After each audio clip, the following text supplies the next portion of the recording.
Apakah suami istri boleh melakukan oral seks? Sebab ada beberapa pendapat Ustadz yang memperbolehkan sepanjang tidak menelan air mazi.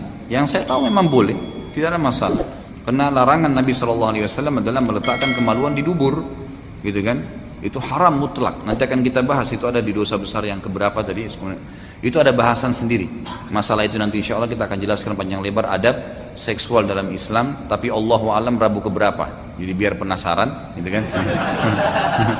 Nanti akan kita bahas insya Allah itu. Kemudian tidak boleh meletakkan kemaluan di kemaluan pada saat haid dan nifas. Tapi selain itu dibolehkan istimta' namanya.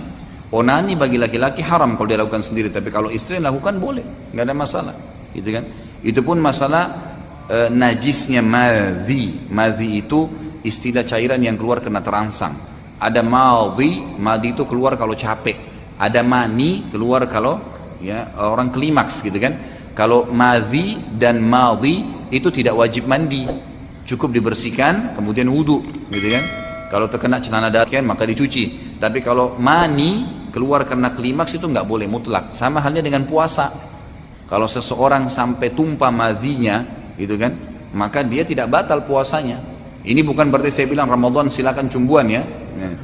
Tapi yang jelas kalau madhi muncul karena syahwat itu tidak batal puasa. Tapi kalau klimaks, ya mani, baik itu berhubungan badan atau tidak, batal puasa Ramadannya, gitu kan? Batal puasa Ramadannya. Makanya ikhwah yang mau menikah jangan nikah pas akhir Sya'ban, gitu kan? Sehingga besok Ramadan, akhirnya susah, nggak bisa berhubungan. Jadi kebanyakan orang nikah itu setelah Lebaran Idul Fitri, bulan Syawal, gitu. Ya. Seperti itu boleh saja. Ada pendapat memang yang mengatakan dan lebih kuat mengatakan madhi itu sifatnya najis, gitu kan? Sifatnya najis. Tapi ada pendapat yang mengatakan tidak, secara mutlak juga tidak, gitu kan? Karena ada yang keluar setelah madhi, yaitu mani. Pendapat yang mengatakan madhi najis, ya, mengatakan bahwasanya mani nggak najis, padahal dari sumber yang sama. Bahkan mani itu lebih kental. Memang dia pada saat klimaks. Artinya madhi ini cuma pembukaannya saja. Mani semestinya yang lebih najis kan gitu. Itu secara rasional gitu. Mestinya seperti itu. Jadi pendapat yang mengatakan madhi itu najis dan mani itu tidak najis, gitu kan? Karena memang pendapatnya seperti itu.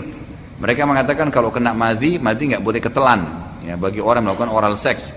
Kemudian kalau mani tidak najis karena ada hadis Bukhari yang menjelaskan bahwasanya Aisyah radhiyallahu anha pernah mengerik sisa mani di baju Nabi SAW yang sudah kering. Jadi tidak dicuci, tapi dikerik karena sudah kering, kemudian dipakai oleh Nabi SAW sholat baju itu. Dari sini ulama mengatakan berarti dia bukan najis yang tidak boleh untuk dipakai sholat. Kalau tidak kan berarti harus dikucek kan gitu. Tapi ini hadis itu menjelaskan. Kalau pendapat lain mengatakan tidak, madhi dan mani sama-sama dia sifatnya najisnya cuma maknawi, cuma secara makna saja. Dia najis di zatnya, seperti halnya najisnya alkohol. Dia najis di zatnya, tapi tidak menajiskan. Kotoran hewan yang boleh dimakan dagingnya, antum keinjak kotoran ayam, kotoran kambing, kotoran sapi, itu nggak batalin wudu dalam bab fikih itu, karena dagingnya halal dimakan. Keinjak cukup dicuci, sholat nggak apa-apa, asal jangan sholat sementara kotorannya ada, gitu kan? Ya. Jadi dibersihin dulu, baru kemudian sholat. Tapi kalau hewan yang tidak boleh dimakan dagingnya, bertaring, kotoran manusia, kotoran harimau, kucing, itu nggak boleh. Najis berarti kan, najisnya sudah berat, mughalladhah namanya. Kurang lebih seperti itu.